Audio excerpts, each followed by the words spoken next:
Marilah kita berdoa. Tuhan Allah Bapa kami yang di surga, kiranya damai sejahtera-Mu yang akan memenuhi hati dan pikiran kami untuk mendengar firman-Mu, sehingga firman-Mu dapat kami lakukan dalam kehidupan kami.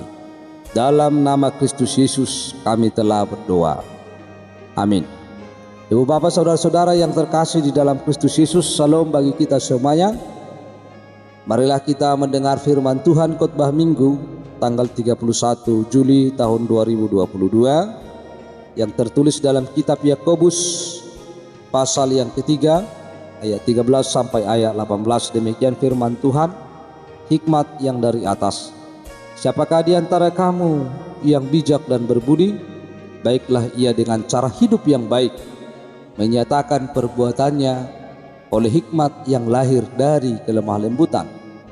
Jika kamu menaruh perasaan iri hati dan kamu mementingkan diri sendiri, janganlah kamu memegahkan diri dan janganlah berdusta melawan kebenaran.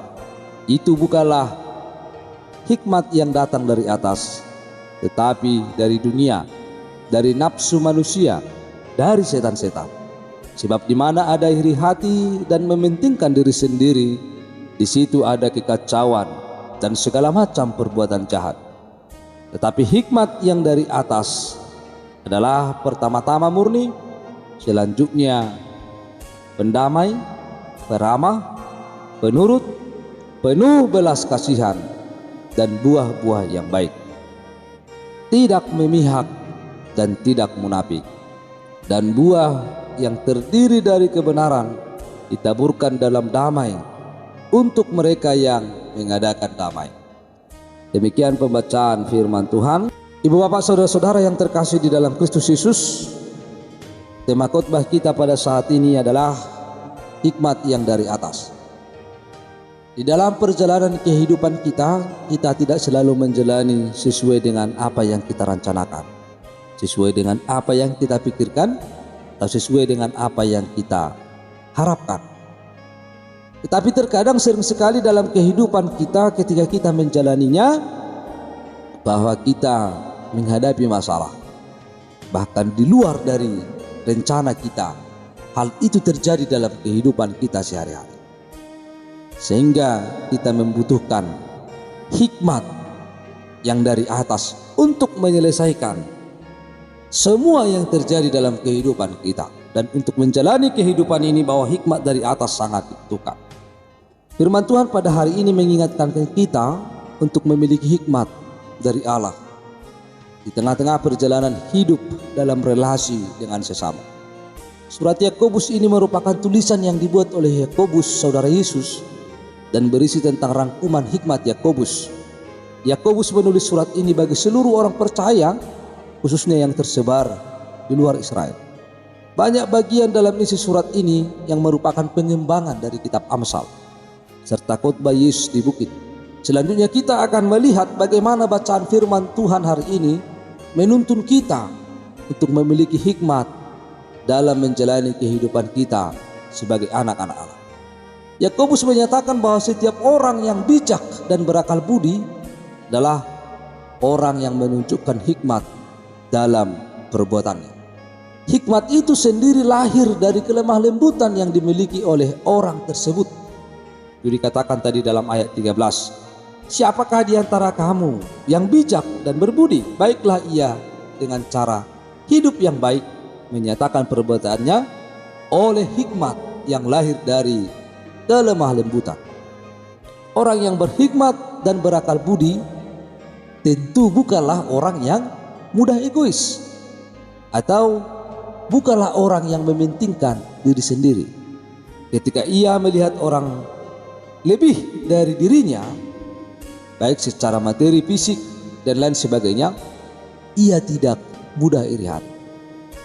Dia tidak akan benci, dia tidak akan menyimpan iri hati, karena perasaan iri hati menunjukkan bahwa dirinya adalah pribadi yang mementingkan diri sendiri, seperti yang dikatakan dalam ayat yang ke-14. Dan ini akan melahirkan kekacauan serta segala macam perbuatan jahat. Ini sangat luar biasa. Membuat kekacauan, iri hati itu membuat kekacauan serta segala macam perbuatan jahat. Nah, ini sangat luar biasa.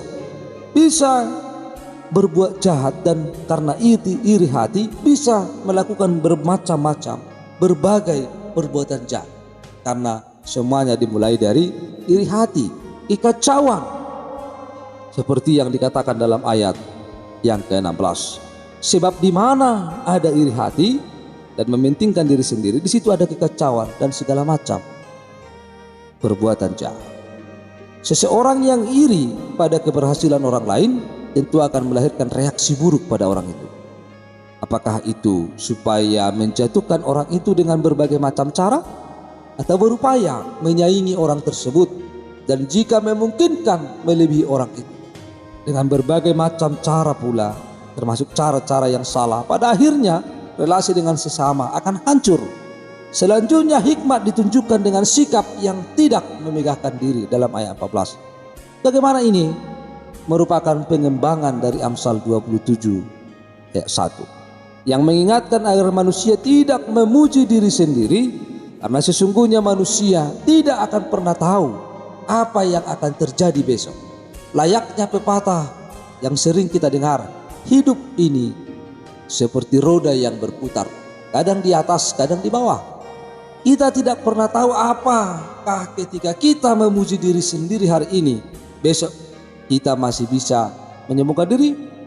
Sebab bisa saja besok kita ada di posisi paling rendah. Tidak hanya hal-hal di atas, bagian firman Tuhan hari ini juga menyatakan bahwa hikmat dari atas atau hikmat yang berasal dari Allah akan menuntun manusia memiliki relasi yang baik dengan sesama. Hikmat yang dari Allah menuntun, membawa manusia untuk memiliki relasi yang murni, yang benar dengan sesama. Relasi yang murni ini akan membawa seseorang untuk hidup dalam perdamaian. Hubungan yang baik tentu akan membawa perdamaian. Komunikasi yang baik itu akan membawa perdamaian di dalam kehidupan kita, sehingga orang yang bijak dan berakal budi atau orang yang berhikmat akan selalu mampu menjadi pendamai. Dia tidak akan membawa konflik. Bahkan jika ada konflik, ia akan menenangkan dan melerai. Sifat-sifat yang tumbuh pada seseorang yang hidup jadi dipimpin oleh hikmat Allah adalah peramah, penurut, penuh balas kasihan dan buah-buah yang baik, tidak memihak dan tidak munafik. Cerminan kasih Allah yang baik dan adil nyata dalam diri seseorang yang mendapatkan hikmat dari Allah, tidak memihak dan tidak munafik, berarti memang ia tidak membela siapapun selain menjunjung tinggi kebenaran dan keadilan. Ibu bapak saudara-saudara, melalui firman Tuhan pada saat ini kita diingatkan untuk meminta hikmat dari Allah agar kita mampu menjadi orang yang bijaksana dan berbudi di tengah kehidupan kita yang berelasi dan berinteraksi dengan sesama. Di tengah perkembangan teknologi, kita mudah terkoneksi dengan orang lain di berbagai tempat. Bahkan kita mudah memberi komentar hanya dengan menekan tombol-tombol. Situasi semacam ini tidak boleh membuat kita lengah dalam menunjukkan karakter umat Tuhan yang memiliki hikmat dalam setiap perbuatan. Tuhan menghendaki kita semuanya untuk mencerminkan kasih dan keadilannya. Dengan demikian, hidup kita akan menghasilkan buah kebenaran dan menghadirkan damai sejahtera dimanapun kita berada dalam kehidupan kita. Oleh karena itu Bapak Ibu Saudara-saudara, bahwa hikmat Tuhan sangat kita butuhkan. Hikmat yang dari atas harus kita pakai, supaya hikmat itu adalah dapat membawa kita sebagai pendamai, peramah di dalam kehidupan kita, tidak mementingkan diri sendiri, tidak egois. Karena orang yang mementingkan diri sendiri, karena orang yang iri hati, maka mereka akan membawa banyak sekali kekacauan dan berbagai macam kejahatan. Tetapi biarlah kita memakai hikmat yang datangnya dari Allah, sehingga hikmat yang dari Allah itu akan menuntun kita untuk hidup di dalam damai dan di dalam sukacita dalam kehidupan kita. Amin, kita berdoa. Tuhan Allah Bapa kami yang di surga, kami telah mendengar firman-Mu. Biarlah kuasa Roh Kudus-Mu yang senantiasa menyertai kami untuk melakukan firman-Mu, sehingga hikmat yang dari atas akan selalu menyertai hidup kami. Dalam nama Kristus Yesus kami telah berdoa. Amin.